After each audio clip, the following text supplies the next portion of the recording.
नमस्कार। आज हमारे सामने ना एक बड़ा ही दिलचस्प स्रोत है, एक तरह का आध्यात्मिक प्रवचन जो सच्ची समझ और सिर्फ किताबी ज्ञान के बीच का जो फर्क है उसे बताता है। हाँ। इसमें कुछ कहानियां हैं, कुछ ऐसे विचार जो सोचने पे मजबूर करते हैं कि हम असल में जानना किसे कहते हैं। बिल्कुल। और ये पूरी चर्चा इसी नुक्ते पर है कि क्या शास्त्र पढ़ लेना, वेद रट लेना या समझ लीजिए व्याकरण के नियम जान लेना, क्या यही परमात्मा को जानना है? या फिर रास्ता कुछ और ही है, शायद अनुभव का, भक्ति का, हृदय का? हाँ, तो आज जो ये सामग्री हम देख रहे हैं इसका मकसद यही है, पांडित्य यानी बस बुद्धि का ज्ञान और प्रज्ञा मतलब अनुभव वाली समझ, इसके बीच का अंतर खोजना सही। और देखना कि आध्यात्मिकता का असली मजा शब्दों में है या शायद शब्दों के पीछे जो अनुभव छिपा है उसमें। चलिए कोशिश करते हैं इसे समझने की। बिल्कुल। तो शुरुआत स्रोत में एक कहानी से होती है स्वामी राम की। वो जब पश्चिम गए अमेरिका, वहां उन्हें काफी सम्मान मिला। हाँ, कहते हैं वहां लोग नए विचारों के लिए ज्यादा खुले थे। शायद अतीत का बोझ कम था। हाँ, तो उनकी बातों से बड़े प्रभावित हुए। अब स्वामी राम को लगा कि भाई भारत में जहां वेदों उपनिषदों की इतनी गहरी जड़ें हैं, वहां तो उनकी बात और भी ज्यादा सराही जाएगी। हाँ, एक स्वाभाविक सोच थी ये तो। लेकिन हुआ ठीक उल्टा। वे भारत लौटे, काशी पहुंचे, हाँ। ज्ञान की नगरी मानी जाती है। हाँ। और वहां जब उन्होंने प्रवचन देना शुरू किया तो बीच में ही किसी पंडित ने टोक दिया, रोक दिया उन्हें और पूछा संस्कृत आती है? राम को संस्कृत नहीं आती थी, वो फारसी उर्दू जानते थे। बस वही सारी बात अटक गई। हाँ, पंडितों ने कहा संस्कृत नहीं आती तो वेदांत कैसे आएगा, भाई पहले संस्कृत सीखिए। ये घटना इस प्रवचन का एक तरह से शुरुआती बिंदु है। ये दिखाता है कि कैसे कभी-कभी जो असल ज्ञान है वो बाहरी चीजों में, भाषा में, नियमों में फंस जाता है। मतलब असल बात पीछे छूट जाती है। बिल्कुल। और स्रोत बताता है कि स्वामी राम इस बात से इतने दुखी हुए कि उन्होंने कुछ समय के लिए अपने गेरुए वस्त्र भी छोड़ दिए थे। उन्हें लगा धर्म बस शब्दों का खेल बन गया है। ये तो सचमुच हैरान करने वाली बात है। मतलब अनुभव से ज्यादा भाषा को महत्व दिया गया। ये सोचना कि संस्कृत के बिना वेदांत नहीं समझा जा सकता, ये तो ज्ञान को सीमित करना हुआ ना। हाँ, और यही सवाल ये स्रोत उठाता है, क्या कबीर संस्कृत जानते थे? नहीं। या जीसस या मोहम्मद? इतिहास में तो ऐसे कितने उदाहरण हैं जहां गहरा अनुभव भाषा का मोहताज नहीं रहा। सही बात है। और यहीं पर स्रोत आदि शंकराचार्य के एक शब्द का जिक्र करता है, मूढ़। इसका मतलब तो अज्ञानी होता है ना? आमतौर पर हाँ, लेकिन शंकराचार्य इस स्रोत के अनुसार मूढ़ अज्ञानी को नहीं कहते, वो मूढ़ कहते हैं उस पंडित को। अच्छा। हाँ, उस पंडित को जो जानता तो नहीं पर ये मानता है कि वो जानता है, जिसने बस शब्द रट लिए हैं, सिद्धांत पढ़ लिए हैं, पर अनुभव शून्य है। ओ, मतलब जानने का झूठा दंभ। बिल्कुल। असली मूर्खता अज्ञान नहीं, जानने का ये भ्रम है। अच्छा, ये समझने के लिए स्रोत में एक और कहानी है बड़ी मजेदार, एक सूफी फकीर और एक पंडित की। हाँ, वो नाव वाली कहानी बड़ी सीधी और गहरी चोट करती है। हाँ, फकीर नाव चला रहा था, पंडित जी बैठे थे। और पंडित जी अपने ज्ञान के रोब में फकीर से पूछते हैं, क्यों भाई, पढ़ना लिखना आता है, व्याकरण जानते हो? फकीर बेचारा कहते हैं, नहीं सरकार, मुझे कहाँ ये सब। तो पंडित जी कहते हैं, अरे तुम्हारी तो चार आना जिंदगी बेकार चली गई, व्याकरण बिना जीवन क्या? फिर थोड़ी देर में पंडित जी फिर पूछते हैं, अच्छा गणित, हिसाब किताब जानते हो? फकीर फिर मना कर देता है, कहता है, मालिक है ही क्या जिसका हिसाब रखूं। तो पंडित जी और अफसोस जताते हैं, तो तुम्हारी 8 आना जिंदगी बेकार गई, गणित के बिना तो दुनिया ही नहीं चलती। और फिर कहानी पलट जाती है। हाँ, तूफान आ जाता है। नदी में तूफान, नाव डूबने लगती है, पंडित जी के हाथ पांव फूल जाते हैं, सारी विद्वत्ता धरी रह जाती है। तब वो फकीर पूछता है। हाँ, फकीर बड़े आराम से पूछता है, हुजूर आपको तैरना आता है? और पंडित जी कांपते हुए कहते हैं, नहीं, मुझे तैरना नहीं आता। तब फकीर क्या कहता है? फकीर कहता है, तो पंडित जी आपकी तो 16 आने जिंदगी बेकार गई, अब न व्याकरण काम आएगा न गणित। और यह कहकर वो कूद जाता है और तैरकर निकल जाता है। वाह, मतलब सीधी बात। बिल्कुल सीधी बात। जो ज्ञान जीवन की सबसे बड़ी चुनौती यानी मौत के सामने बेकार हो जाए, वो बस बोझ है, पांडित्य है। और जो उस वक्त काम आए, वही प्रज्ञा है, असली समझ।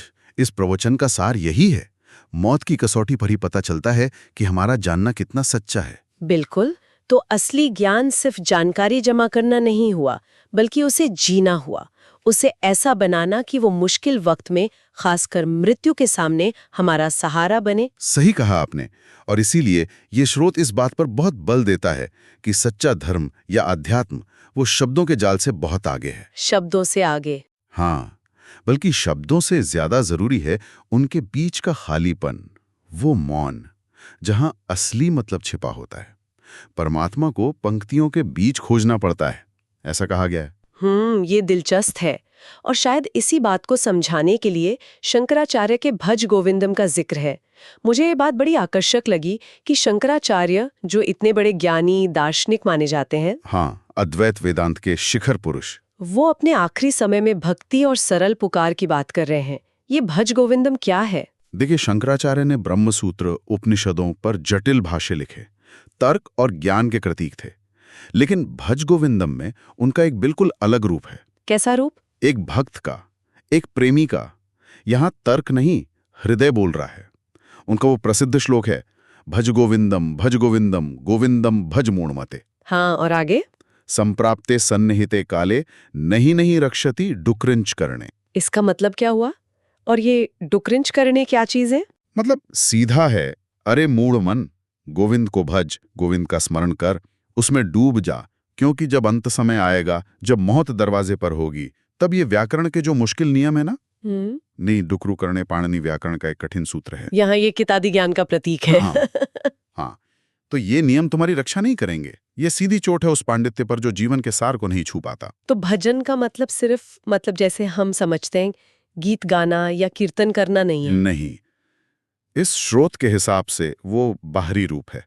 गहरा मतलब है भजना, मतलब उसमें रम जाना, लीन हो जाना। लीन हो जाना? हाँ, ये कोई मनोरंजन नहीं है, ये तो प्राणों की पुकार है।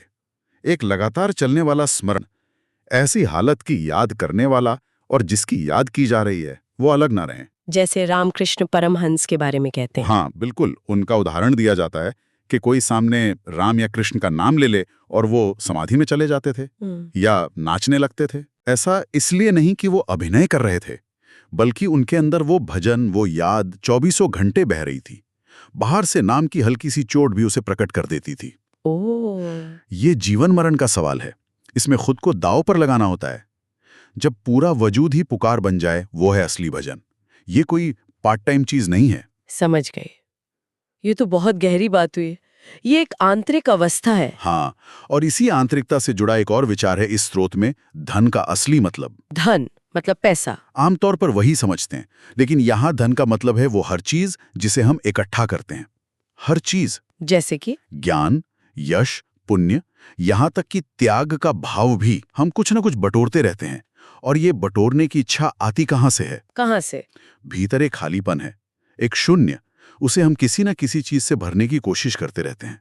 अच्छा, वो कहानी भी है ना इसमें, एक आदमी जो टूटी झाड़ू भी नहीं फेंकता। हाँ, वही कहानी। घर कबाड़ से भरा है, पर टूटी झाड़ू भी सहेज कर रखी है। क्यों? क्या पता कब काम आ जाए।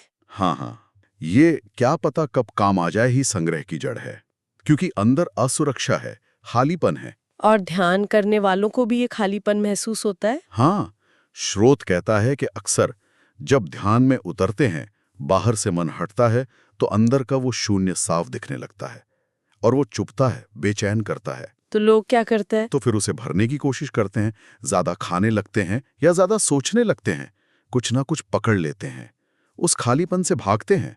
लेकिन यहाँ एक रहस्य की बात भी कही गई है। हाँ, और वो रहस्य बड़ा सुंदर है। वो ये कि अगर हम उस शून्य को भरने की हड़बड़ी ना करें, अगर हम उसे बस स्वीकार कर लें, उसके साथ ठहर जाएं, तो प्रकृति या कह लीजिए परमात्मा, वो खुद उसे भर देता है। खुद भर देता है? कैसे? जैसे आप जमीन में गड्ढा खोदकर छोड़ दें, आपको उसमें पानी भरने की जरूरत नहीं। जब बारिश होगी, पानी अपने आप भर जाएगा। और आपको बस खाली होने को राजी होना है, गड्ढा खोदना है। आपकी शून्यता ही निमंत्रण बन जाती है पूर्णता का। ये तो बहुत बहुत गहरा विचार है, पर थोड़ा विरोधाभासी भी लगता है। मतलब हम प्रयास करना छोड़ दें, क्या परमात्मा तभी मदद करता है जब हम बिल्कुल कुछ ना कर रहे हो? इसको समझाने के लिए कृष्ण की एक कहानी दी है स्रोत में। बड़ी प्यारी कहानी है। सुने। कृष्ण भोजन कर रहे थे, अचानक थाली छोड़कर भागे। भागे? क्यों? रुक्मिणी हैरान रह गई। पूछा क्या हुआ? कृष्ण दरवाजे तक गए और फिर मुस्कुराते हुए लौट आए। लौट क्यों आए? रुक्मिणी ने पूछा, गए क्यों थे, लौटे क्यों? कृष्ण ने बताया, मेरा एक भक्त सड़क पर पिट रहा था। ओह, लोग पत्थर मार रहे थे और वो बेचारा बस गोविंद गोविंद पुकार रहा था, अपना बचाव भी नहीं कर रहा था। जब कोई इतना असहाय हो जाए, खुद को पूरी तरह मुझ पर छोड़ दे, तो फिर मुझे भागना ही पड़ता है। और लौटे क्यों? कृष्ण ने कहा, जब तक मैं दरवाजे तक पहुंचा मैंने देखा उसने खुद ही एक पत्थर उठा लिया अच्छा, और पलटकर जवाब देने लगा। अब उसने अपना बचाव खुद करना शुरू कर दिया था, अब उसे मेरी जरूरत नहीं रही। अरे मतलब जब तक हम खुद कर्ता बने हुए हैं, हाँ, जहां तक हमारा मैं है, हमारा अहंकार है, वहां परमात्मा की जरूरत नहीं, या कहें उसका दखल नहीं होता। जहां पूर्ण असहायता है, पूरा समर्पण है, जहां हम शून्य हो जाते हैं, बस वहीं कृपा उतरती है। तुम्हारी शून्यता ही उसे बुलाती है। तो आज की इस पूरी चर्चा को अगर हम समेटें तो ऐसा लगता है कि सच्ची आध्यात्मिकता, जिसे प्रज्ञा कहा, वो शास्त्रों को रटने या दिमागी जमाखर्च से बिल्कुल अलग है। हाँ, बहुत अलग। इसका रास्ता तो अनुभव से, दिल की पुकार से, अहंकार को गलाने से और अपने अंदर के उस खालीपन को हिम्मत से देखने और स्वीकार करने से बनता है। बिल्कुल। पांडित्य शायद धूप में छांव दे दे, पर असली तूफान में, मृत्यु के सामने तो प्रज्ञा ही काम आती है। हाँ, तो असली सवाल ये नहीं कि हम कितना जानते हैं। नहीं, सवाल यह है कि हमने कितना जिया है, कितना अनुभव किया है। क्या हमारा ज्ञान उस वक्त टिकेगा जब सब कुछ दांव पर लगा हो? क्या हम शब्दों के शोर से आगे जाकर उस मौन को सुन सकते हैं जहां सच खुद बोलता है? और क्या हम वो पंडित का चोला उतारकर उस भक्त की तरह असहाय, शून्य होने को तैयार हैं, जहां परमात्मा का आगमन होता है? हाँ, और शायद हमारे सुनने वालों के लिए भी एक सवाल यहाँ छोड़ सकते हम, कि हम अपनी जिंदगी में किस तरह का धन जमा कर रहे हैं। हाँ। सोचने वाली बात है। क्या वो बस बाहरी जानकारी है जो अंदर के खालीपन पर पर्दा डाल रही है, या हम सचमुच जिंदगी की गहराइयों में उतरने के लिए तैरना सीख रहे हैं, वो हुनर जो असली वक्त पर काम आएगा? बिल्कुल, ये सवाल अपने आप से पूछना ही शायद इस चर्चा का सही मकसद है।